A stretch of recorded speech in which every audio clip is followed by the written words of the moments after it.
या ठिकाणी उपस्थित असणाऱ्या सर्व ज्येष्ठांना आणि सर्व श्रोत्यांना माझा मनपूर्वक प्रणाम। आज बऱ्याच दिवसांनी अगदी 3-4 महिन्यांनी या परमपवित्र अशा व्यासपीठावरती पुन्हा एकदा उद्युक्त होऊन विषयावरती चिंतन करण्याची संधी प्राप्त होते आहे आणि आपण या ठिकाणी जमलेले आहात। आपल्यामध्ये वास करणाऱ्या ईश्वराला सर्वप्रथम मी वंदन करतो आणि माझ्या विवेचनाला प्रारंभ करतो। आजचा विषय सुभाषितांमधली जीवनदृष्टी असा आहे आणि बहुत करून ही सुभाषित संस्कृत सुभाषित असावीत हा आग्रह आणि निग्रह ठेवून मी हे भाषण मांडण्यासाठी आपल्या समोर त्या ठिकाणी उद्युक्त झालेलो आहे। आपण सगळे जाणता की संस्कृत भाषा ही सर्व भाषांची जननी आहे। मुख्य भाषा ही संस्कृत भाषा आहे। अत्यंत प्राचीन भाषा ही संस्कृत भाषा आहे। तिला देववाणी म्हटलं जातं, गीर्वाण भारती म्हटलं जातं, असं बरंच काही संस्कृत बद्दल बोललं जातं आणि संस्कृत भाषा ही समजायला सोपी, सुलभ, अत्यंत सरळ आणि ऐकायला अत्यंत मधुर आहे असं म्हटलं जातं। मराठीमध्ये किंवा इंग्रजीमध्ये किंवा इतर भाषांमध्ये हे असं का ते तसं का या प्रत्येक गोष्टीची उत्तर व्याकरण दृष्ट्या परिपक्व अशी उत्तर सापडत नाही, परंतु गणिता इतकी अचूकता संस्कृत भाषेमध्ये असते आणि ज्याला पाणिनीच्या व्याकरणाचा अभ्यास आहे तो तर माणूस संस्कृतचा अभ्यास करताना कुठेच कमी पडत नाही।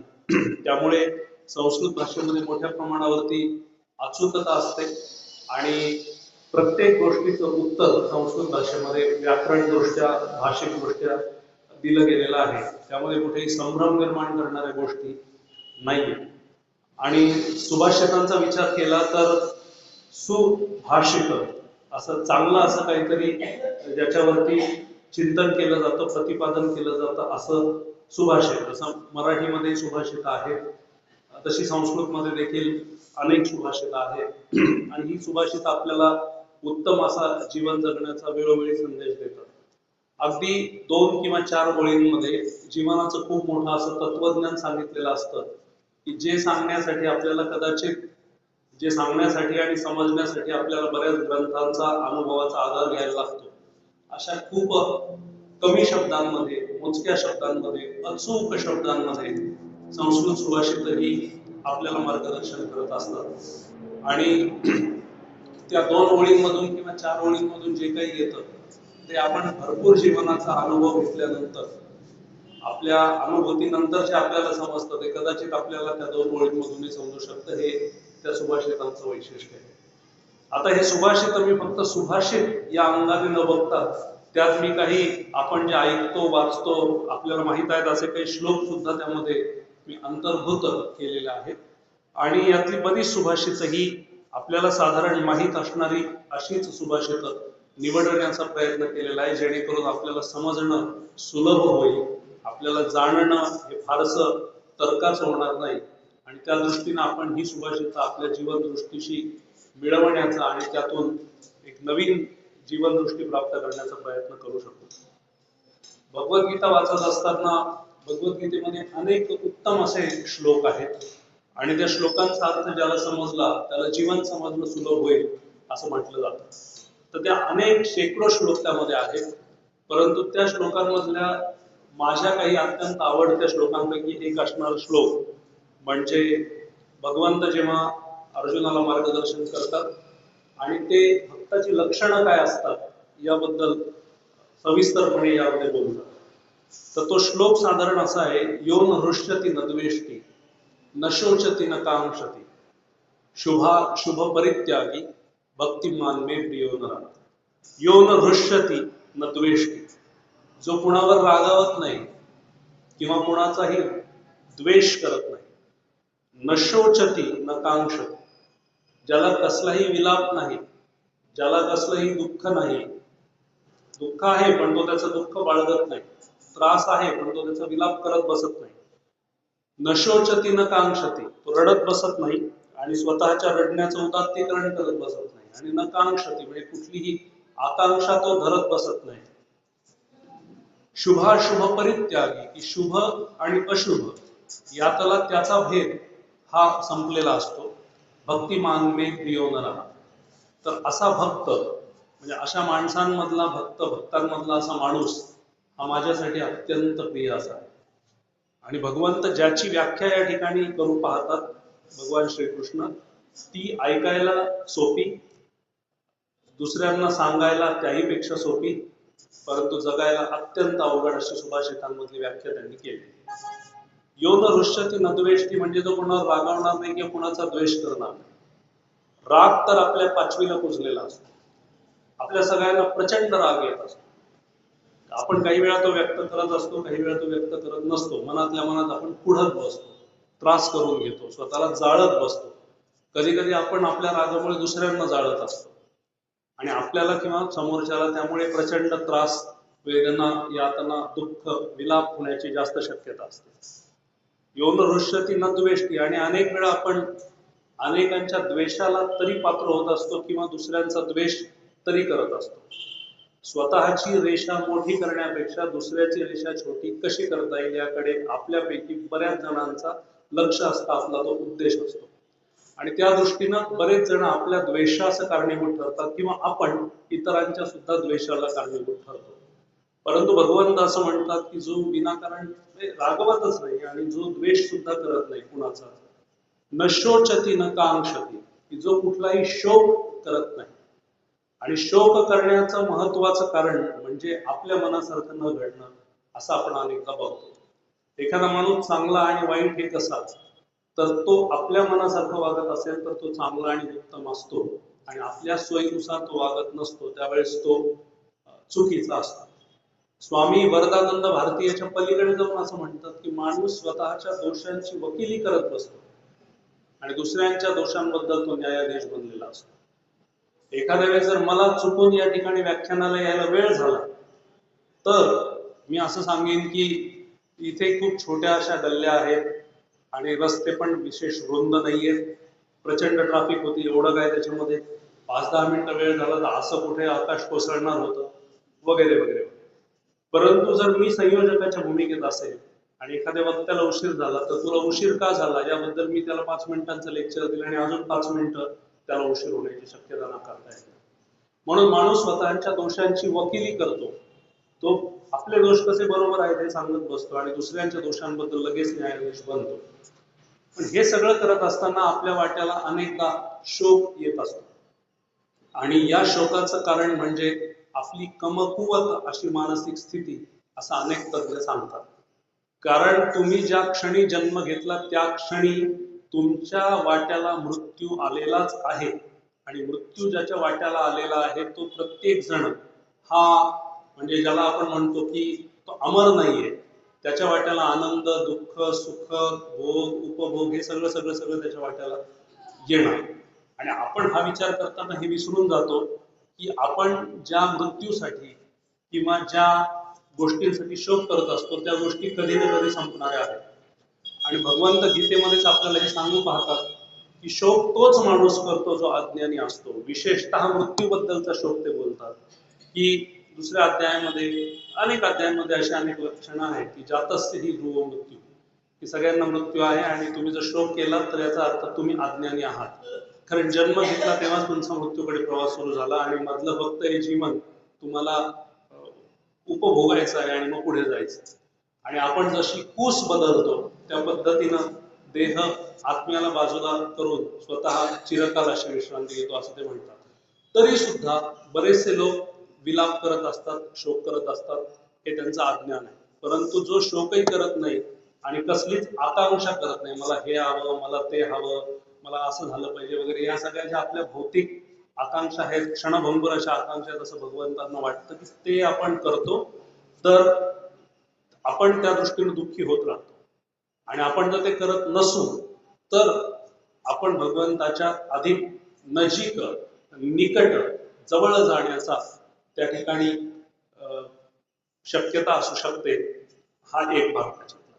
दुसरा भाग न शोचति न कांक्षति, शुभाशुभ परित्यागी, की ज्याच्या दृष्टीमध्ये शुभ आणि अशुभ यातला भेद पूर्णपणे संपलेला आहे. पण हे कधी होणं अवघड आहे. हे होणं तसं शक्य नाही. कारण शुभ म्हणजे काय आणि अशुभ म्हणजे काय हे देखील आपण व्यक्ती, प्रसंग, संदर्भ आणि वेळ, काळ, स्थळ यानुसार ते सगळं बदलणारं असतं. तर एखाद्या वेळेस आपल्याला वाटणारी शुभ गोष्ट ही दुसऱ्यासाठी अशुभ असू शकते, दुसऱ्यासाठी शुभ असणारी गोष्ट आपल्यासाठी अशुभ असू शकते. त्यामुळे चांगलं काय वाईट काय हे सगळं रिलेटिव्ह आहे. थिअरी ऑफ रिलेटिव्हिटी जी आइन्स्टीनची आहे ते तसंच आहे की या ठिकाणी उभं राहिल्यानंतरचा 1 तास आणि तिथे बसल्यानंतरचा 1 तास हा 1 तास सारखाच आहे, पण यामध्ये जमीन आसमानाचा मानसिक दृष्ट्या फरक आहे. तिथे बसलेला 1 तास आणि इथे असलेली 2 मिनिटं सारखं आहे असं म्हटलं जातं. कारण आपण तिथे आरामात बसलेलो असतो, आपण श्रवण करत असतो, वक्ता इथे बसलेला असतो. त्यामुळे आपला वेळ कसा जातो हे आपल्याला विशेष लवकर लक्षात येत नाही. पण इथे उभ्या असलेल्या माणसाला अनेकदा ज्याची विशेषतः सुरुवात असते त्यांना हे कसं कसं 2 मिनिटं, 3 मिनिटं, 5 मिनिटं संपतील, विशेषतः व्यासपीठावरची अशी अनेकदा भीती असते. परंतु हे सगळं असताना आपल्याला चांगलं काय आणि वाईट काय या सगळ्यांच्या व्याख्या या बदलणाऱ्या असतात. आणि आपण चांगलं वाईट हे तसं ठरवू शकणार नाही, कारण हे सगळं बदलणारं आहे. समस्त समाजासाठी जे चांगलं असू शकेल, हितावह असू शकेल, म्हणून समष्टीचा विचार आपण करून व्यक्तीचा विचार बाजूला ठेवून माझ्यासाठी एखादी गोष्ट चांगली आहे पण समोरच्यासाठी ती चांगली नसेल तर मलाही त्याचा विचार करायला लागेल. म्हणजे आता इकडे तिकडे बुलेटवर फिरणारे अनेक युवक कार्यकर्ते आपण बघतो, वेगानं वायू वेगानं ते जात असतात, वेगवशता त्यांच्यात असते, वेग शरण ते होतात, 120, 140, 160 आणि ध्वनी प्रदूषण प्रचंड असतं, आवाजही त्याचा खूप असतो, वेगही खूप असतो. हे त्यांच्यासाठी कदाचित शुभ असेल, परंतु सगळ्या माणसांसाठी आजूबाजूचे हे अशुभ असू शकतं. त्यामुळे शुभ काय अशुभ काय आपल्याला ठरवायला लागेल. परंतु हे शुभ आहे हे अशुभ आहे याच्या पलीकडे जो माणूस गेलेला आहे, म्हणजे आनंदातही जो फारसा आनंदी होत नाही आणि दुःखातही जो फारसा दुःखी होत नाही असं. आता श्रीम माटे ज्ञानदेवांबद्दल बोलताना असं म्हणालेले की ज्ञानदेव मला खूप जवळचे वाटतात, कारण त्यांच्या दृष्टीला आभाळ हे उंच नाहीये आणि समुद्र तर हा खोल सुद्धा नाही. आपल्यासाठी समुद्र अथांग आणि खोल, आभाळ खूप उंच आहे, परंतु ज्ञानदेवांच्या दृष्टीला तसं नाही. समचित्त समाधानी ते आहेत, स्थितप्रज्ञ ते आहेत. भगवंतांनी ही लक्षणं सांगून ठेवली आहेत गीतेमध्ये, पण ती पण ज्ञानेश्वरीमध्ये आलेली आहे. तो समचित्त समाधानी असावा, निर्मम निर्गम अनासक्त असावा, हे सगळं असावं आणि तो स्थितप्रज्ञ होतो. स्थितप्रज्ञाची काय लक्षण आहे शहाण्या माणसाची ती सांगून ठेवलेली. तर ही सगळी माणसं स्थितप्रज्ञ होऊ शकतात की कोणी काही जरी केलं तरी ते त्या व्यक्तीचं आहे, त्याचा परिणाम मी माझ्यावर होऊ देणार नाही, इतकं हे सरळ आहे. गौतम बुद्धांकडे कोणीतरी आला आणि गौतम बुद्धांना शिवी देण्याचा त्या व्यक्तीने प्रयत्न केला, तेव्हा गौतम बुद्ध काहीच बोलले नाही. असं 3-4 वेळा झालं.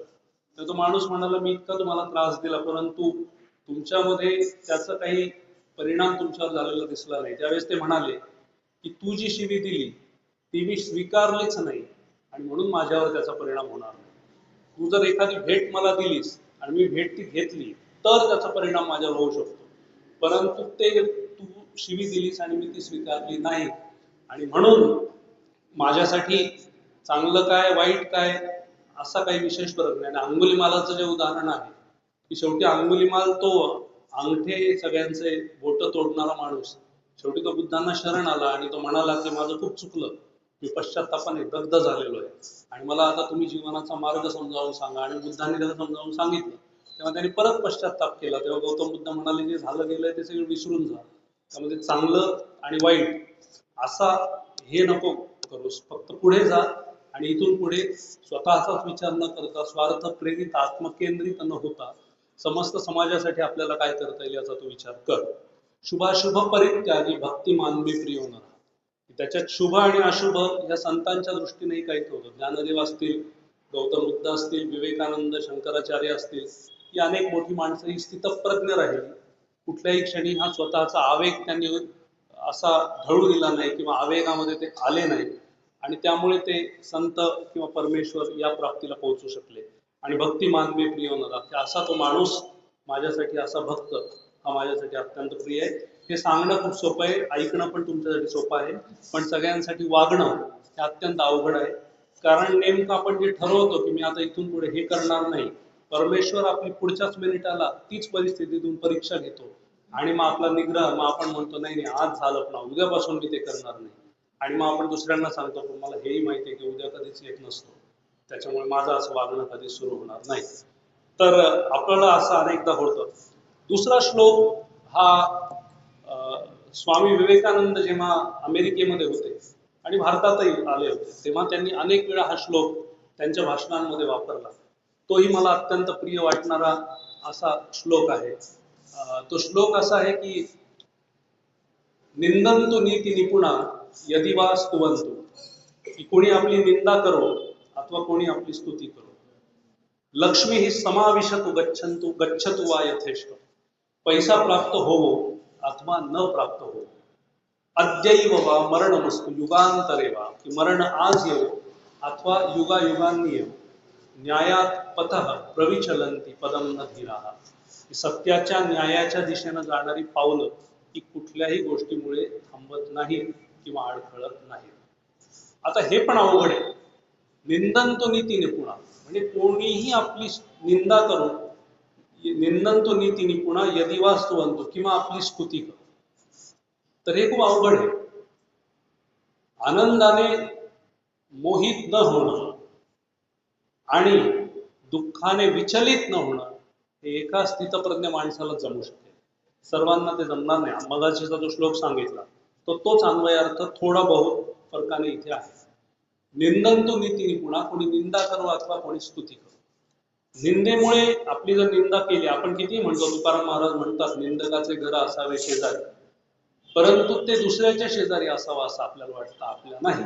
आपण त्याला फक्त अपवाद असावा आणि असं सगळ्यांनाच वाटतं. निंदन्तु नीति निपुणा यदि वा स्तुवन्तु, की कोणी तुमची निंदा करो अथवा कोणी तुमची स्तुती करो.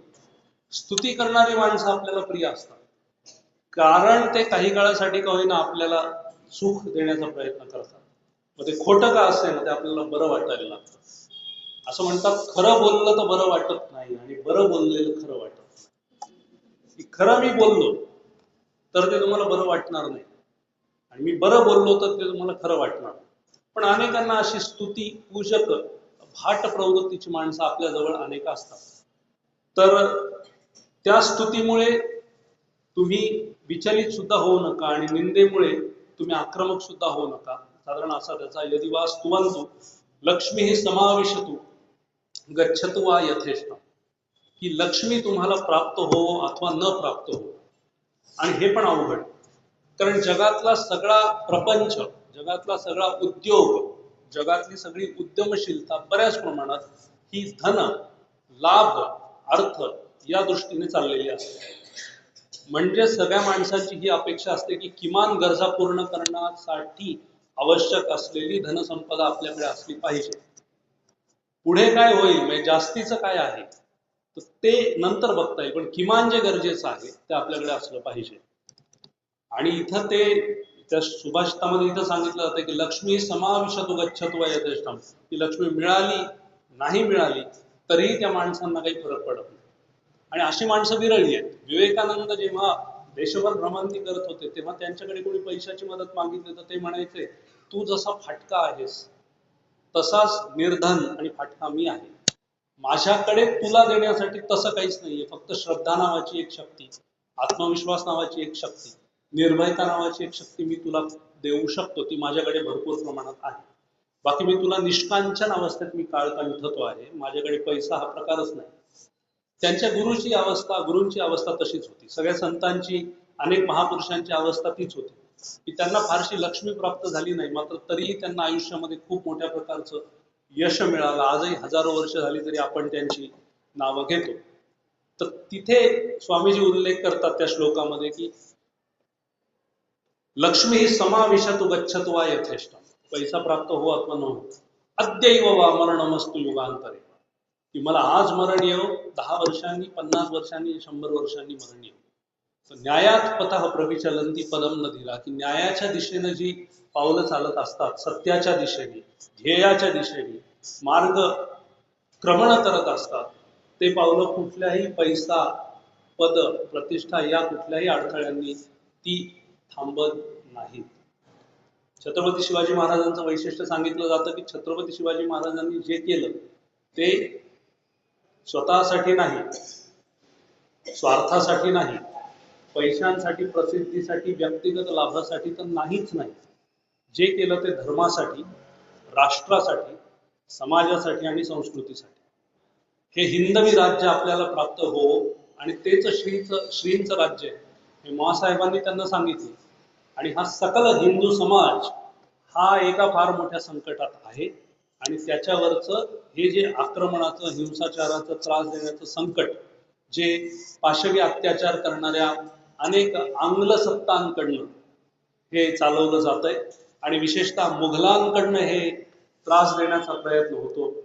त्या हिंदू समाजाचं संघटन आणि बळकटीकरण हे अत्यंत आवश्यक आहे आणि त्यांचं राज्य हे श्रींचं राज्य असेल आणि स्वराज्य असेल असा छत्रपती शिवाजी महाराजांचा एक माँसाहेबांकडनं आलेला हा मार्गदर्शनाचा भाग. म्हणून त्यांनी स्वतःसाठी, पैशासाठी, प्रसिद्धीसाठी काही केलं नाही. जे केलं ते धर्म, राष्ट्र, समाज आणि संस्कृती यांच्यासाठी. आणि म्हणून पारतंत्र्याच्या घनतिमिरामध्ये स्वातंत्र्य आणि स्वराज्य या कल्पनांचे दीप उजळले ते फक्त छत्रपती शिवाजी महाराजांनी. आणि हे सगळं झालं. हे सगळं असताना छत्रपती शिवाजी महाराजांचे वडील हे एका ठिकाणचे ज्याला आपण जहागीरदार म्हणतो ते होते. त्यांच्याकडे त्या प्रकारची काही प्रमाणातली सत्ता होती. परंतु तरी शेवटी आपल्या वडिलांना आणि आपल्याला एका वेगळ्या अवस्थेमध्ये काळ कंठायला लागतोय हे माँसाहेबांनी त्यांच्या मनावर बिंबवलं. आणि मग पुढे त्यांच्या मावळ्यांच्या प्रयत्नातून, माँसाहेबांच्या मार्गदर्शनातून वगैरे वगैरे सगळं स्वराज्य निर्माण झालं. परंतु छत्रपती शिवाजी महाराजांवर अनेक प्रसंग जरी आले असले तरी त्या प्रसंगामधून छत्रपती शिवाजी महाराज कुठेही थांबून, ऋतून, अडखळून बसले नाहीत. ते सतत मार्गक्रमण करत राहिले. म्हणून पैशांचं संकट त्यांच्यावर, त्यानंतर मृत्यूचं संकट त्यांच्यावर, अनेक संकट त्यांच्यावर आली, परंतु ते कुठेही थांबले नाहीत. तर हे सुभाषित ज्या काही मोजक्या लोकांना आपण अर्पण करू शकतो त्यातले शिवाजी महाराज आणि असे अनेक महापुरुष या देशामध्ये, जगामध्ये, विशेषतः हिंदू समाजामध्ये पण होऊन गेले आणि आपल्याला त्यांचा आदर वाटतो. हे बोलायला मी परत म्हणतोय खूप सोपं आहे, हे करणं खूप अवघड आहे. कारण एखादा जरी प्रसंग आला तरी आपण शेवटी त्या प्रसंगाच्या आहारी जातो आणि आपलं स्वत्व हे स्वत्वाचा त्याग करून बसतो आणि समोरची व्यक्ती जशी वागेल तसं प्रत्युत्तर म्हणून आपण करत असतो. परंतु हे न करता या गोष्टी लक्षात ठेवणं हा खरा धर्म आहे असं मला वाटतं. तिसरं सुभाषित, अयम निज परो वेती गणना लघुचेतसाम उदार चरिता नाम तू वसुधैव कुटुंबकम. की हे माझं आहे, हे तुझं आहे, हे त्याचं आहे, हे याचं आहे, वगैरे वगैरे वगैरे. हा भाव ज्यांच्या मनामध्ये असतो, अयम निज परो वेती गणना लघुचेतसाम, की या सगळ्यांची जी गणना आहे किंवा या सगळ्यांचं मोजणं आहे ते अत्यंत क्षणभंगूर, अत्यंत क्षुल्लकपणे होऊ शकतं आणि संकुचितपणे होऊ शकतं. परंतु उदार चरिता नाम तू वसुधैव कुटुंबकम, ही उदार चरित असलेली माणसं, त्यांचं सगळं लक्ष हे सगळ्यांचं कल्याण व्हावं आणि त्या सगळ्यांच्या कल्याणामध्येच माझं कल्याण सामावलेलं आहे. हा जो अंत्योदयाचा, एकात्म मानव दर्शनाचा किंवा हा जो समष्टीचा विचार आहे तो विचार हे सुभाषित व्यक्त करतं. आणि आपलं भारत राष्ट्र आणि आपला हिंदू समाज हा नेहमी तसाच राहिलेला आहे. आपल्या भारताने अनेक आक्रमणं सहन केली. आर्य तर भारतातच होते, तो विषयच नाही. आर्य भारताच्या बाहेरून वगैरे आले हे सिद्धांत तसे खोटे आहेत. आपल्याकडे पुरावे आहेत त्याचे. आर्य इथेच होते, पण शक, तुर्क, मुघल, मंगोल, हुण, त्यानंतर पोर्तुगीज, डच, फ्रेंच, ब्रिटिश हे सगळे आपल्याकडे आले आणि या आक्रांत्यांनी आपल्यावर सतत आक्रमण केली. आपल्या महिलांना, शेतकऱ्यांना त्रास दिला. आपला आर्थिक, सामाजिक, राजकीय, बौद्धिक सगळ्या प्रकारचं शोषण यांनी केलं. आणि हे होत असताना आपण कधीच कुणावर आक्रमण केलं नाही. आपण कधीही कुणावर घाला घातला नाही. आपल्याकडे भरपूर शक्ती आजही आहे आणि पूर्वीही होती. परंतु आपण उत्तरं दिली. जी आक्रमण आली त्यांना आपण परतवून लावण्याचा यशस्वी प्रयत्न नेहमी केला, परंतु आपण कधीही कुणावर जाऊन आक्रमण केलं नाही. विशेषतः 2 ठिकाणांवरून लोक आले. एका धर्माने सतत परिवर्तन जगामध्ये करण्याचा मार्ग अवलंबला आणि व्यवस्थितपणे लोकांचं परिवर्तन आपल्या धर्मामध्ये करण्याचा प्रयत्न केला. परंतु दुसऱ्या धर्माने आपल्या बळाच्या आधारावर त्या धर्माच्या लोकांवर आक्रमण केली, तिथे मोठ्या प्रमाणावर नासधूस केली. परंतु हा हिंदू धर्म आणि हे भारत राष्ट्र हे कधीही कोणावर आक्रमण करणार किंवा त्रास देणार राहिला नाही. याचं कारण म्हणजे एकम विप्रा बहुधा वदंती सत आपण जे म्हणतो की शेवटी परमेश्वर हा सगळ्यांमध्ये वास करतो आणि आपण शेवटी एकाच परमेश्वराचे लेकरं एकाच उद्देशाने शेवटपर्यंत पोहोचत असतो. कुणी पाण्याला पाणी म्हणेल, कुणी जल म्हणेल, कुणी नीर तोय वॉटर म्हणेल, परंतु पाण्याची चव जशी एकच आहे तसं सगळ्यांना केलेला नमस्कार शेवटी भगवान श्रीकृष्णालाच पोहोचत असेल किंवा सगळे धर्म एकाच सत्याच्या दिशेने जात असतील, जात आहेत, हा आपला अत्यंत उदार मनाचा भाव आपण भारतीय म्हणून राखला. आपण कधीही भेकड नव्हतो, आपण कधीही म्हणजे ज्याला म्हणतो की निर्भय आत्मविश्वास कमी असलेले असे नव्हतो. आपण ते करू शकलो असतो पण आपण केलं नाही. याचं कारण असं आहे की आपल्या शास्त्रांनी, आपल्या धर्माने, आपल्या संतांनी आपल्याला सगळी शिकवण ही वसुधैव कुटुंबकम ह्याचीच आपल्याला नेहमी शिकवण दिली. विवेकानंदांनी देखील जी भाषणं अमेरिकेमध्ये केली तेव्हा त्यांनी हेच सांगितलं की हे सगळे लोक म्हणतात की माझा धर्म श्रेष्ठ आणि मीच श्रेष्ठ आहे, परंतु आमचा धर्म हे सांगतो की सगळे धर्म महान आहेत आणि सगळे धर्म सत्य आहेत. कोणता एक धर्म महान आहे किंवा दुसराच महान आहे असं आम्ही कोणीही म्हणत नाही. आणि विवेकानंदांनी तिथे सार्वजनिक विश्वधर्माची आपल्या सगळ्यांना दीक्षा दिली, आवाहन केलं की शेवटी सार्वजनिक विश्वधर्माचं आपण पालन केलं पाहिजे. आणि हे भारतामध्ये होऊ शकलं. भारताने नेहमी जगाला मार्गदर्शन केलं. मध्यंतरी आपण निद्रिस्ताच्या अवस्थेमध्ये होतो त्यामुळे आपलं नुकसान झालं, परंतु आता अनेक वर्षांनी का होईना आपल्याला पुन्हा एकदा जाग येते आणि आपला जो मूल मंत्र आहे वसुधैव कुटुंबकमचा तो आपण पाळण्याचा प्रयत्न करतोय. म्हणून माझं तुझं करत बसण्यामध्ये वेळ खर्च न करता हे सगळं शेवटी जात धर्म याच्या पलीकडे कुठेतरी वसुधैव कुटुंबकमचा विचार आहे याचा भाव आपल्या मनामध्ये सतत जपून ठेवणं हे अत्यंत महत्वाचं आहे. एका संन्याशाची कथा मी एका ठिकाणी वाचली होती की तो स्वतःचं घरदार सोडून हिमालयामध्ये गेला आणि गेल्यानंतर त्या एका झाडाखाली बसून तपश्चरण त्यांनी सुरू केलं आणि ते तपश्चरण चालू असताना दुसरा कोणीतरी एक संन्यासी तिथे आला. आल्यानंतर तो म्हणाला की मला देखील थोडीशी जागा दे, कारण आजूबाजूला ऊन आहे आणि बाकी ठिकाणी लोक बसलेले आहेत, त्यामुळे इथे मला बसायला थोडं सरक. तो म्हणाला मी सरकणार नाही कारण ही माझी जागा आहे. म्हणजे आम्ही घरदार सोडून तिथे गेलो, परंतु मी माझं मला हा विचार घेऊनच आम्ही तिथे गेलो. परंतु आपलं धर्म, आपलं शास्त्र हे वसुधैव कुटुंबकमचा विचार नेहमी सांगितला जातो आपल्याकडे आणि तोच भाव आपल्या मनामध्ये असतो. त्यामुळे आपण दुसऱ्या कोणाचं, दुसऱ्या देशाचं, धर्माचं वगैरे याच्याबद्दल वाईट वगैरे हा विचार न करता आपण हे सगळे उदार मनाचेच असतो आणि असायला हवं. आणि योग्य वेळेत तेव्हा आपण उत्तर पण देतो. तुम्ही उरीचं बघितलं असेल, पहलगामचं बघितलं असेल, जेव्हा जेव्हा वेळ आली तेव्हा तेव्हा आपण अहिंसेचा मंत्र जाप करत बसलो नाही, आपण योग्य वेळी प्रखरपणे उत्तर सुद्धा दिलं आणि इथून पुढेही दिलं जाईल. परंतु मूळ वृत्ती आपली ही शेवटी वसुधैव कुटुंबकमचीच आहे. आणखी एक सुभाषित असं आहे, अपि स्वर्णमयी लंका नमे लक्ष्मण रोचते जननी जन्मभूमीश्च स्वर्गादपि गरीयसे, की शेवटी स्वर्गासारखी रम्य ती स्वर्गाहून लंका असं म्हटलं जातं की सोन्याची असलेली लंका सुद्धा लक्ष्मणाला न रोचते, आवडली नाही, आवडत नाही. आणि जननी जन्मभूमीश्च स्वर्गादपि गरी, ही जननी जन्मभूमी ही मला प्रिय आहे आणि ही माझी जन्मभूमी ही माझी जननी आहे. जन्मभूमीला जननीचा अर्थ कोणीही या जगामध्ये प्राप्त करून दिला नाही, तो भारतामध्ये होतो. आणि राष्ट्रीय स्वयंसेवक संघाचं ती मूळ प्रार्थना आहे, नमस्ते सदा वत्सले मातृभूमी त्वया हिंदू भूमे सुखम वर्धितो वगैरे वगैरे. नमस्ते सदा वत्सले मातृभूमी, की या मातृभूमीला मी प्रेमाने, ही माझी मातृभूमी आहे, पुण्यभूमी आहे, राष्ट्रभूमी, तिला मी वंदन करतो आणि तिला तिचं वैभव परत प्राप्त करून देण्यासाठी आम्ही सगळा काट्यांचा मार्ग सुद्धा पार करून जाऊ, पण राष्ट्रभूमीला तिचं वैभव आणि पुनरुत्थान केल्याशिवाय आम्ही स्वस्थ बसणार नाही. तर हा संघाचाच नाही तर अनेक संघटनांचा, या देशाचा, इथल्या क्रांतिकारकांचा हाच एक महत्वाचा विचार आहे. तर लक्ष्मणाचाही तोच विचार होता. आणि मला पुन्हा एकदा विवेकानंदांचं उदाहरण दिल्याशिवाय राहत नाही. याचं कारण असं की माझी PhD विवेकानंदांच्या भाषणांवर झाली आणि सदा न कदा डोक्यामध्ये ते चाललेलं असतं. आणि आता एक 5-6 दिवसांनंतर विवेकानंदांची जयंती देखील आपण साजरी करणार आहोत.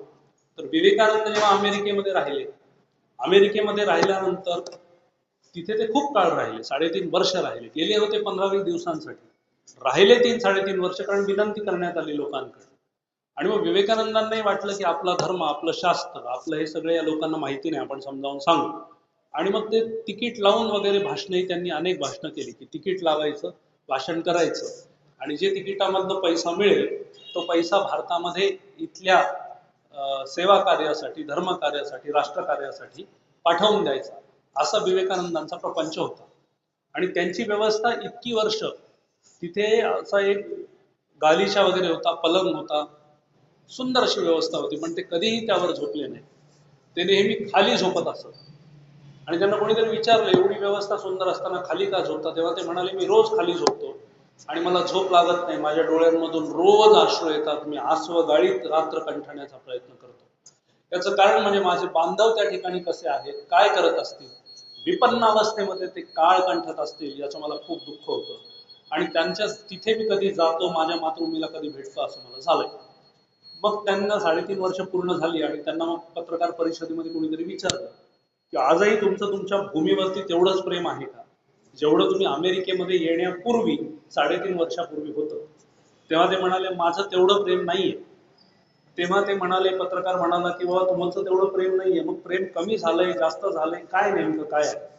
तेव्हा विवेकानंद म्हणाले की मी जेव्हा या अमेरिकेमध्ये आलो 3.5 वर्षांपूर्वी, तेव्हा मला माझ्या देशातली माणसं प्रिय होती, परंतु या 3.5 वर्षांमध्ये माझं माझ्या मातृभूमीवरचं प्रेम इतक्या पटींनी वाढलंय की या माझ्या देशातली माणसंच काय, झाडं झुडपं, पानं, फुलं, पक्षी, नद्या, समुद्र, डोंगर, पर्वत, सगळं सगळं मला प्रिय आहे. माझ्या देशाची धूळ सुद्धा मला स्वर्गास समान प्रिय आहे, असं विवेकानंद म्हणाले. The soil of India is the highest heaven to me, की माझी मातृभूमी आणि तिची धूळ सुद्धा मला स्वर्गापेक्षा खूप जास्त प्रिय, असं विवेकानंद म्हणाले. आणि जेव्हा ते खरोखर भारतामध्ये आले, तेव्हा हिंदी महासागराकडनं वगैरे कोलंबो वगैरे, तो भारताचा तेव्हा भाग होता, कोलंबो वगैरे जो श्रीलंकेत आता आहे, तो तिथे आले आणि ती धूळ त्यांनी डोक्याला लावली आणि त्यांच्या डोळ्यातनं अश्रू तरळले. त्यांना वाईट वाटलं की इतके दिवस मी दूर राहिलो, मातृभूमीपासून दूर राहिलो, परंतु आता मातृभूमीची सेवा करण्यासाठी मी इथे या ठिकाणी आलेलो. त्यामुळे तुम्ही मला काहीही दिलं, काहीही सांगितलं, तरी मला माझी मातृभूमी प्रिय आहे. सावरकरांचाही भाव तोच होता, ने मजसी ने परत मातृभूमीला सागरा प्राण तळमळला, की कशासाठीच प्राण तळमळलेला नाही, फक्त मातृभूमीला परत जाण्यासाठी, तिचं दर्शन घेण्यासाठी. आणि नील सिंधू जल धौत चरण तल, की त्या नील अशा समुद्राचं पाणी हे माझ्या पायाला कधी लागेल आणि मी मातृभूमीचं दर्शन कधी घेईल, यासाठीच माझं मन आसुसलेलं आहे, मातृभूमीकडे आकृष्ट झालेला आहे, असाच भाव सावरकरांनी देखील वेळोवेळी व्यक्त केला होता. आणि म्हणून मातृभूमीचं चिंतन करत असताना आपल्याला नेहमी हा विचार करावा लागेल की ज्या भूमीने मला सगळं दिलं, ज्या भूमीने मला सुरक्षा दिली, ज्या भूमीने मला अस्तित्व दिलं, ज्या भूमीने मला वैभव दिलं, जे काही मी आज आहे ते या भूमीमुळे आहे, त्याप्रती काही प्रमाणातली कृतज्ञता व्यक्त करून होईल तेवढं आपण काहीतरी चांगलं करू, हाच या सुभाषिताचा अन्वयार्थ आहे. आणखी एक सुभाषित आहे, उद्यमेन हि सिद्ध्यंती कार्याणि च मनोरथैहि नहि सुप्तस्य सिंहस्य प्रविशन्ति मुखे मृगाः, की उद्यमेन हि सिद्ध्यंती, सगळे जे कार्य आहे ते उद्योगानेच पूर्ण होतात, केवळ मनोरथाचे इमले रचल्यामुळे कुठलंही कार्य पूर्ण होत नाही. माझ्या मनात मी काही जरी आणलं, असं होईल तसं होईल, दिवा स्वप्न पाहिलं ते होणार नाही, जोपर्यंत विचारांना कृतीची जोड प्राप्त होणार नाही तोपर्यंत. आणि त्याला एकदा कृतीची जोड प्राप्त झाली आणि त्यामध्ये जर सहजता असली, त्याला कन्सिस्टन्सी आपण म्हणतो, सातत्यपूर्णता असली, दिशा योग्य असेल, तर तुमचे उद्देश पूर्ण होऊ शकतात.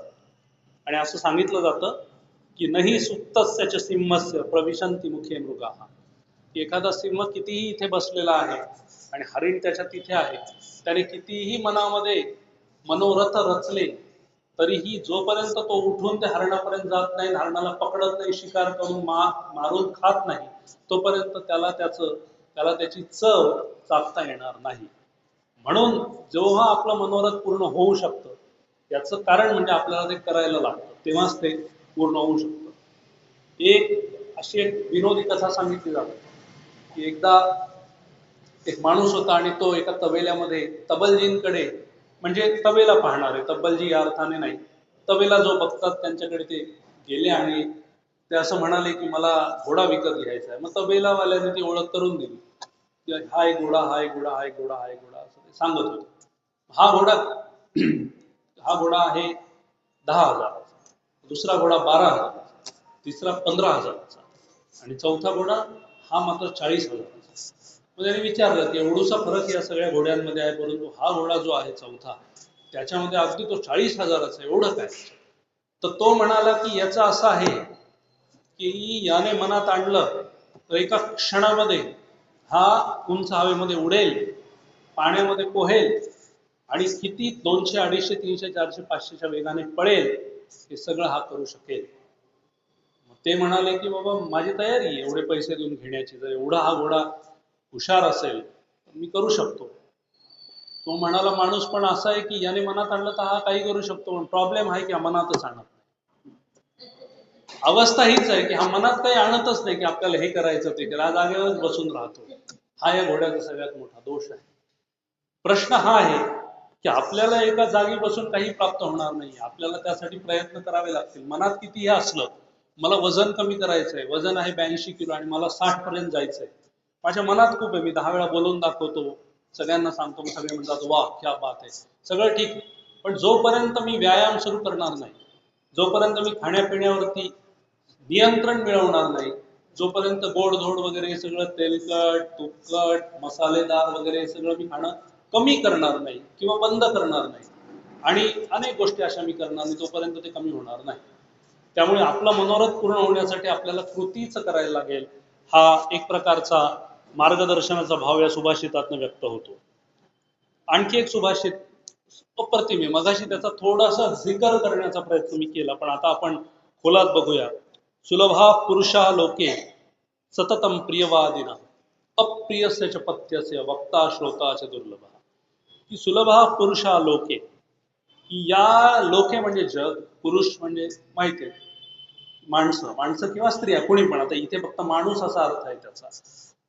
सुलभा पुरुषा लोके सततम प्रियवादिना, की तुम्हाला सतत प्रिय आणि गोड बोलणारी माणसं अत्यंत सुलभपणे कधीही केव्हाही कुठेही भेटू शकतात. अप्रियस्य च पथ्यस्य वक्ता श्रोता च दुर्लभ. परंतु अप्रिय परंतु पथकारी असं बोलणारा वक्ता पण दुर्मिळ आणि श्रोता सुद्धा दुर्मिळ.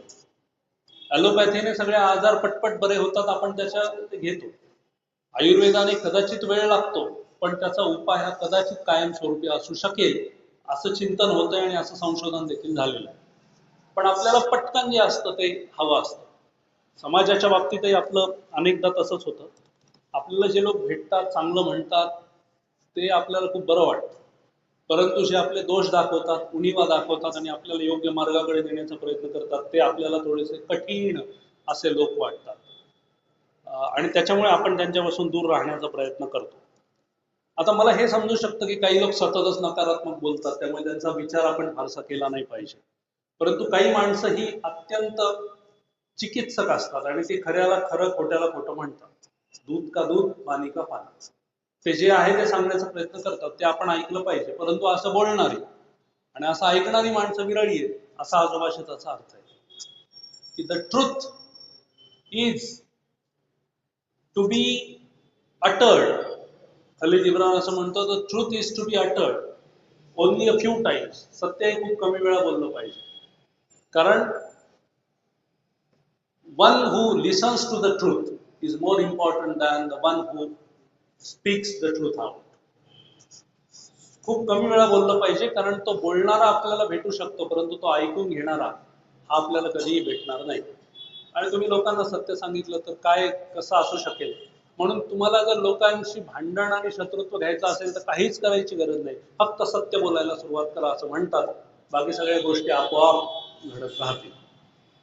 आणि आपण त्याचा अनुभवही काही वेळा घेतलेला असेल, परंतु समोर एखाद्या वेळेस सत्य सांगणं आणि समोर गोड गोड बोलणं आणि माघारी काड्या करणं की वार झेला यास केली मी खुली छाती जरी नेमका पाठी समाजा चावणारा चावला.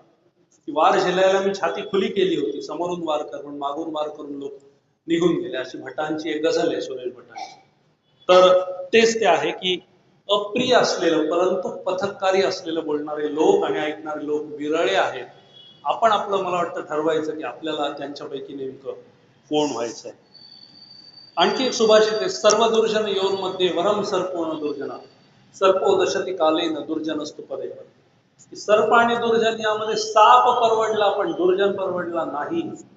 कारण साप एकदाच दंश करतो आणि निघून जातो, दुर्जन मात्र पदोपदी क्षणोक्षणी दंश करत असतो. आणि म्हणून दुर्जनांपासून दूर राहण्याचा आपण म्हणतो, सुसंगती सदा घडो सृजन वाक्य कानी पडो कलंक मतीचा जळो विषय सर्व थान आवडो. ते आपल्याकडे मला वाटतं मोरोपंतांचा असावा आहे, आपल्याकडे आहे.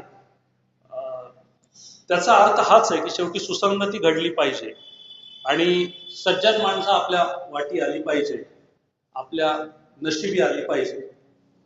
आणि हे फार कमी लोकांच्या बाबतीत घडतं.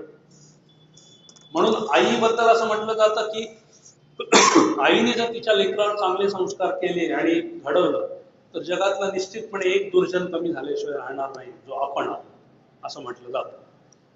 त्याच्यामुळे सज्जन लोकांसोबत संगती करणं आणि त्यांचा सहवास लाभून जीवनाचं खऱ्या पद्धतीने आनंद घेणं हे खूप कमी लोकांना जमतं. आणि म्हणून ते असं सांगितलं जातं की दुर्जन आणि साप याच्यामध्ये एक वेळ साप परवडला, दुर्जन नाही. दुर्जन अनेक वेळा वार करतात. तुमच्याही बाबतीत हे कधी कधी घडलं असेल की आपण खूप चांगले असतो, अनेक लोकांशी चांगलं वागत असतो, परंतु काही लोक असतात हे सतत नकारात्मक असतात, आपल्याला चुकीच्या पद्धतीने मार्गदर्शन करत असतात किंवा आपलं वाईट कसं होईल यावर ते याचं ती वाट बघत असतात. असे काही लोक समाजामध्ये आपल्याच जवळपास असतात. काही वेळा नातेवाईकांमध्ये असे लोक असतात. म्हणून नाती गोती असं म्हटलं जातं, गोत्यात जी आणतात तीच नाती. नातेवाईक हे अनेकदा तरेवाईक असतात असं म्हटलं जातं. आणि हा त्याचा अर्थ असाच की शेवटी आपलेच लोक आपल्याला अनेकदा अडचणीत आणतात आणि त्रास देतात. मग आपण सहज म्हणतो एखादा शत्रू परवडला, तो बिचारा एकदा वार करून निघून जातो, पण आपले माणसं काही वेळा नको, कारण ते आपल्याला त्रास देतात आणि आपली त्यांच्याकडनं खूप अपेक्षा असते. केसानेच गळा कापावा अशी स्थिती काही वेळा होते. आणि शेवटचं सुभाषित, अतिपरिचयात अवज्ञा संतत गमना दनादरो भवती मलये भिल्ल पुरंद्री चंदन तरु काष्टमिंधनं कुरुते. अति अति नम्रता पात्र होते वयाला, अति कामते कोणतेही नसावे, प्रमाणामध्ये सर्व काही असावे, आपल्याला ते माहिती आहे. अनेक जण म्हणतात रामदासांनी ते लिहिलंय, समर्थ रामदासांनी, पण आठल्ये नावाचे एक गृहस्थ होते, त्यांनी ते लिहिलंय आणि अनेकदा ते समर्थांच्या नावाने ते दिलं जातं, हे जे मी आता वापरलं. तर त्याचा अर्थ तोच आहे जो संस्कृत सुभाषिताचा साधारण अर्थ आहे की अति कुठलीही गोष्टी अति सर्वत्र वर्ज्य. अतिपरिचयात अवज्ञा संतत गमना दनादरो भवती. अतिपरिचय झाल्यानंतर अनादर झालाच म्हणून समजा. एक माणूस आहे आणि दुसरा एक माणूस आहे, ते रोज एकमेकांना भेटताय, 4-8 दिवस संवाद उत्तमपणे चालतो, बोलायला खूप विषय, 8 दिवसांनी सगळं बोलणं संपेल, 9व्या दिवशी व्यक्तिगत पातळीच्या गप्पा सुरू होतील आणि हळूहळू हळूहळू हळूहळू तिथून समस्या निर्माण होण्यासाठी ची सुरुवात झालेली असते. म्हणून असं म्हटलं जातं की ज्या लोकांना आपल्या आयुष्यात आपल्याला कायम टिकवायचंय त्या लोकांना फार रोज रोज भेटू नका आणि रोज रोज त्यांच्यासोबत बोलू नका. त्याचं कारण असं आहे की नाहीतर तुमचा आदर कमी झाल्याशिवाय राहणार नाही. अति झालंच म्हणून समजा. लोणचं आवडतं पण मी अति लोणचं खाल्लं तर मला खोकला किंवा ज्याला थ्रोट इन्फेक्शन म्हणतो किंवा सर्दी काही पण असं होऊ शकेल. आईस्क्रीम थोड्या प्रमाणात ठीक आहे, अति खाल्ल्यानंतर त्याने पण वेगळे त्रास होऊ शकते. मीठ अनेक लोकांना अति लागतं, त्यांना पुढे म्हणजे ज्याला आपण थायरॉइड म्हणतो किंवा त्याहीपेक्षा आपण ज्याला कोलेस्ट्रॉल म्हणतो किंवा ज्याला ब्लड प्रेशर म्हणतो हे लागल्याशिवाय राहणार नाही. गोड प्रमाणामध्ये आहे ठीक आहे, जास्त झाल्यानंतर डायबिटीस, कोलेस्ट्रॉल आणि बऱ्याच गोष्टी लागल्याशिवाय हार्ट अटॅक पर्यंत ते जाऊ शकतं, हे राहणार नाही.